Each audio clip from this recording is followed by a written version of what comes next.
था शुरू में ही आपको कि मैं प्रोफेसर रामबली चंद्रवंशी, पूर्व विधान पार्षद और अति पिछड़ों की एक संगठन चलती है अति पिछड़ा आरक्षण बचाओ संघर्ष मोर्चा, उसके मैं प्रदेश संयोजक हूँ। दानी प्रजापति जी प्रदेश के सह संयोजक हैं। जो बगल में प्रमोद जी हैं जिला के संयोजक हैं। यहाँ राजेंद्र प्रसाद अधिवक्ता जी यहाँ के स्थानीय बड़े नेता हैं, हम लोग के बड़े भाई हैं। और सभी लोग, विजय राय जी हैं, संतोष अधिवक्ता जी हैं, मोहन जी हैं, मोहन चंद्रवंशी जी यहाँ के चर्चित नेता हैं और भी कई लोग हैं। तो हम लोग एक प्रसंग में यहाँ आए थे। वह प्रसंग ये था, सुनील पंडित जी हैं, अधिवक्ता हैं, यहाँ के फेमस आदमी हैं। तो हम लोग का ये प्रसंग था कि आज से लगभग 3 दिन पूर्व नवादा जिले के काशीचक थाना के बौरी गांव में एक लोमहर्षक घटना घटी। और काशीचक थाना में ये लगता है कि मेरा दूसरा या तीसरा विजिट होगा। इसके पहले भी 1.5 साल पहले एक चंद्रवंशी परिवार के प्रेम प्रसंग में ही लड़के के भाई को मार दी गई थी। उसके पहले भी एक मांझी परिवार को भी मार दी गई थी। तो यह लगता है कि काशीचक थाना को ये विशेषज्ञता हासिल हो गई है प्रेम प्रसंग में लोगों को मार देना, मरवा देना और फिर इसको लिपापोती कर देना। उसी घटना पर मैं आ रहा हूँ कि यह लड़का, सनी नाम था इसका, उम्र लगभग 17 वर्ष है, अशोक पंडित जी का बौरी गांव है, उनका एक बेटा था। ये लड़का और लड़की है, भत्ता की बगल के गांव है, रहने वाला। वहाँ के कमलेश प्रसाद कुशवाहा जी हैं, उनकी यह बच्ची है। तो ये दोनों में लगता है कि प्रेम प्रसंग था।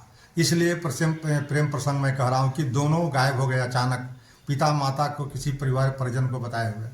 और जब ये गायब हुए तो लड़की पक्ष के जो कमलेश प्रसाद जो हैं कुशवाहा, अपने साले को लेकर के, यानी लड़की के मामा को लेकर के और कुछ और परिजनों को लेकर के उसके घर पर दबाव बनाया।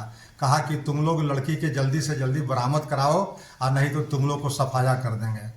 तुम लोग 3-4 घर यहाँ पर हो, प्रजापति समाज, कुम्हार समाज, इसलिए हम लोग तुरंत तुम लोग को सबको ख़त्म कर देंगे। अब ये लोग को 1 बार 2 बार 3 बार आया। वो लोग बगल के गांव है, पड़ोस का गांव है वो भत्ता। तो इन लोग को दहशत हो गया। अब दहशत में और विश्वास में आकर के लड़के के भाई ने, मृतक जो है सनी, उसका भाई ने ये दबाव बनाया, प्रेशर दिया लड़का लड़की पर और बुला लिया घर में। दूसरे दिन जब लड़का लड़की आ गए तब यह विश्वास में उसने खबर किया कमलेश जी को कि आप आइए और अपने बच्ची को ले जाइए। लेकिन कमलेश प्रसाद जी आने के बजाय थाना मैनेज करने में लग गए और थाना जाकर के 1.5 घंटा लगा दिए आने में। तब तक कमलेश जी से पहले थाना पहुंचती है और थाना पहुंच करके इन लोगों को गिरफ्तार कर लेती है। ठीक है, कानून के नज़र में दोनों अगर अंडर एज हैं तो गिरफ्तार हो गए, कोई बड़ी बात नहीं है। लेकिन थाना में जाने के बाद जो थानेदार का हरकत शुरू होता है, वो शुरू होता है सबसे पहले कि पैसा मांगा जाता है वहाँ। अब वो गरीब परिवार पैसा इंतजाम नहीं कर रहा है, किसी तरह 35,000 रुपया इंतजाम करके वहाँ दिया। और थाने में लगा कि उसको विश्वास हुआ कि अब हमारा भाई को छोड़ देगा। लेकिन भाई को नहीं छोड़ा गया और पैसा पूरा नहीं दे पाया था, 50,000 मांगा था। तब इसके एवज में उसने कहा किया कि लड़की के जो भाई है वो बार थाना में मोबाइल से बात कर रहा था। वो शिवहर में कांस्टेबल है, सिंटू कुमार उसका नाम है। वह जो अपना भाई है लड़की का, उसने बार दबाव बनाया थाना में या थाना के पुलिस कांस्टेबल से लेकर के सारे पुलिसकर्मियों पर कि मैं यहाँ आ रहा हूँ, मैं इसको उपाय करूँगा, मैं सब कुछ करूँगा, आप इसको यहाँ पर रात भर रखो। इस बीच में वो आया उप कांस्टेबल। लेकिन जो सीसीटीवी कैमरा लगा हुआ था, सबसे बड़ा मेरा ऑब्जेक्शन ये है कि सीसीटीवी कैमरा के जो कैमरा है उसको ऊपर कर दिया गया। अगर 24 घंटे का फुटेज खंगाल के देखा जाएगा तो ये सारी एक्टिविटी आ जाएगी कि किस किस लोगों ने थाना में एंट्री किया और कौन कौन किया और कैसे भागे, कैसे आए, कैसे इसकी मृत्यु हुई, उसको छिपा देगा। चूँकि दूसरा पॉइंट, अंडर एज थे इसलिए हाजत में उसको नहीं रखा गया, एक स्पेशल कमरे में रखा गया। कमरे में रखने के बाद थानेदार के द्वारा आदेश दिया जाता है कि जाओ घर से खाना बना करके इन लोगों को खिला दो। यह बेचारा जो लड़का के भाई है आता है घर में, घर से खाना बना करके ले जाता है और दोनों को खाना खिलाता है 11:30 बजे। खाना खिलाने के बाद पुलिस दबाव बनाती है कि अब तुम घर जाओ, थाना में है, कुछ भी होगा तो सवेरे होगा, सवेरे तुमको आओगे हम छोड़ देंगे। लेकिन सवेरे छोड़ने के बजाय जब लड़का के परिजन पहुंचते हैं थाना में, तो थाना में देखते हैं कि जिस कमरा में लड़का लड़की को रखा गया था वो कमरा खाली पड़ा हुआ है। दूसरा, थाना के सभी कर्मी जो है ये खामोश हैं, कुछ बता नहीं रहा है। तब इन लोगों ने घबराया, पूछा कि आखिर मेरा भाई कहाँ गया, जब मेरे घर नहीं छोड़े और नहीं आया है तो। तब कहता है कि आपका हॉस्पिटल गया है। हॉस्पिटल में ये लोग फौरन गया, वहीं गांव का हॉस्पिटल है बौरी का। हॉस्पिटल में वहाँ पुलिस की जीप लगी हुई है, उस पर लाश पड़ी हुई है और वहाँ हॉस्पिटल में एंट्री भी नहीं हुई है, वहाँ पर उसके रिकॉर्ड में इंटर भी नहीं हुआ और उसकी डेड बॉडी पड़ी हुई है। जब इन परिजनों को देखा तब पुलिसकर्मी और चौकीदार लाश छोड़ के गाड़ी छोड़ करके भाग गया। अब उसके बाद उसके परिजन उरिजन भी सब लेकर के यहाँ हंगामा किए, रोड जाम किए, वगैरह वगैरह हुआ। लेकिन अब पुलिस इसमें नया मोड़ दे रही है कि जो पुलिस ने अनुसंधान के क्रम में जो नया मोड़ दिया है, या तो पैरवी के बदौलत हो या पैसा के बदौलत हो या उच्च जाति के लोग हैं, बड़े जाति माने संपन्न जाति अपेक्षाकृत ये कुम्हार प्रजापति अत्यंत पिछड़ा वर्ग के हैं और वो आज कुशवाहा जो रूलर क्लास है उनके जाति के आते हैं। तो या तो पैसे के बदौलत या पैरवी के बदौलत, रसूख के बदौलत इन लोगों ने अब यह मोड़ देने की कोशिश किया है कि लड़का जो है सुसाइड कर लिया है, जबकि 11:30-12 बजे तक लड़का सुरक्षित है, सुसाइड करने का कोई सवाल नहीं उठता है, कहीं किसी तरह से मानसिक कुछ नहीं है। लेकिन सवेरे पर ये लोग देखते हैं कि लड़का के गर्दन में काला पड़ा हुआ है, लड़का के देखते हैं कि पैर में काला पड़ा हुआ है, जांघ में काला पड़ा है। नहीं, लड़का की पिटाई की गई है और गला दबा करके हत्या की गई है और उसको इन लोगों ने सुसाइड का एक दे रहा है। दूसरा, ये जो मैंने कहा कि जब वहाँ पर सीसीटीवी फुटेज लगा हुआ कैमरा है तो फिर उसकी फुटेज खंगालने में इन लोग को क्या दिक्कत है। अगर सीसीटीवी फुटेज बता रहा है कि इतना से इतना घंटा तक कैमरा ऑन नहीं है या कैमरा ऊपर लगा हुआ है तो इसका मतलब वहाँ के थानेदार दोषी है। इसलिए इन सारे करामातों के बाद हम लोग जो निष्कर्ष पर पहुँचे हैं, जो हमारी जांच टीम थी ये पहुँची है कि यह जो घटना है बड़ा लोमहर्षक है। इसके लिए दोषी जितने भी थानेदार से लेकर के जितने पुलिसकर्मी हैं उन सभी लोगों पर 302 यानी मर्डर का मुकदमा सबसे पहले दायर हो। नंबर 2, इसकी न्यायिक जांच कराई जाए ताकि सही सही सामने आ जाए। तीसरी बात, हम लोग इस केस को मानवाधिकार आयोग तक भी ले जाएंगे और पुलिस के बड़े महकमे तक भी हम लोग जाएंगे जो डीजीपी से मिलेंगे।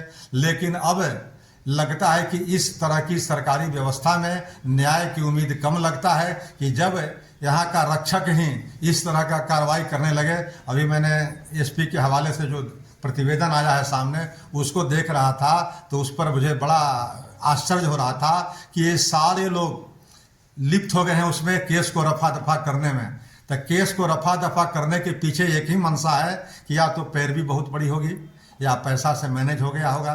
तो जो भी केस हो, जो भी संभव हो, लेकिन यह दुर्भाग्यपूर्ण है। इसलिए अब इस राज्य में अति पिछड़ा प्रजापति कुम्हार समाज को ये बेटा को न्याय मिलने वाला नहीं है। इसलिए इस घटना के विरुद्ध हम लोगों को जिस हद तक आंदोलन में जाना होगा जाएंगे, न्यायालय का दरवाज़ा खटखटाएंगे।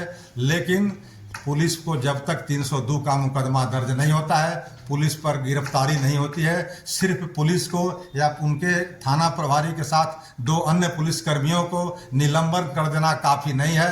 यह रफा दफा करने की कुत्सित प्रयास है, इसलिए हम इसको निंदा करते हैं। 26 तारीख के रात में उसके परिवार के लोग, सन्नी के परिवार के लोग उसके यहाँ गए थे मिलने के लिए बच्चे से थाना में। थाना के कस्टडी में लड़का, लास्ट सीन यही है, देखा गया है और वो जीवित अवस्था में था। इन लोगों ने खाना खिलाया, सुबह उसकी लाश मिली।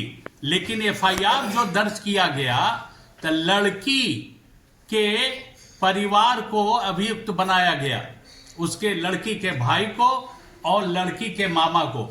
लेकिन पुलिस को एकदम बचाने के लिए नेम्ड एक्यूज्ड पुलिस को बनाना चाहिए, नहीं बनाया और एक झूठा फॉल्स केस बना दिया है कि उन लोगों का हाथ है। जबकि पुलिस कस्टडी में वो आदमी मारा गया है, बच्चा, और बड़ी क्रूरता के साथ मारा है। और इसके पहले भी घटना घट चुकी है। एक माझी परिवार 2 साल पहले एक माझी परिवार के आदमी को उसी कस्टडी में, उसी थाना कस्टडी में मारा गया। वो थाना नहीं है, फांसी घर बना दिया है पुलिस वालों ने। और कोई भी आदमी षड्यंत्र करके किसी को मरवा देता है। बहुत शर्मनाक बात है और क्रूरता से एक बच्चे की हत्या किया है, और उसमें पुलिस वाले के तरफ इंडिकेशन जाता है, और यही कारण है कि 3 पुलिस वालों को एसपी ने सस्पेंड किया है। लेकिन उसका नाम आना चाहिए मर्डर केस में, और उसको कठोर से कठोर पनिशमेंट दिया जाना चाहिए। Rare of the rare case है, इसमें फांसी मिलना चाहिए जो उसके लिए संलिप्त लोग हैं। यही हम लोगों का डिमांड है, और गरीब परिवार है, न्याय के लिए तरसने वाला है। लेकिन न्याय के लिए हम लोग सब मिल करके, जैसा कि रामबली बाबू ने कहा है कि जरूरत पड़ने पर हम मानवाधिकार का दरवाजा भी खटखटाएंगे ताकि पीड़ित परिवार को न्याय मिल सके। यही हम लोग को कहना है बौरी के मामला में कि ये जो सरकार चल रही है अति पिछड़ों के बल पर सरकार टिकी हुई है, और अति पिछड़े के साथ आज इतना बड़ा अन्याय हो रहा है, और जानबूझ के प्लानिंग करके इस लड़के को अति पिछड़ा समझ के तो थाना में हत्या किया गया है। इसकी लड़ाई हम लोग लड़ेंगे, और जो भी दोषी है उसको सजा दिलाने का काम करेंगे, तभी हम लोग अस्थिर होंगे। इसके लिए जो भी आंदोलन करना पड़ेगा हम लोग करेंगे।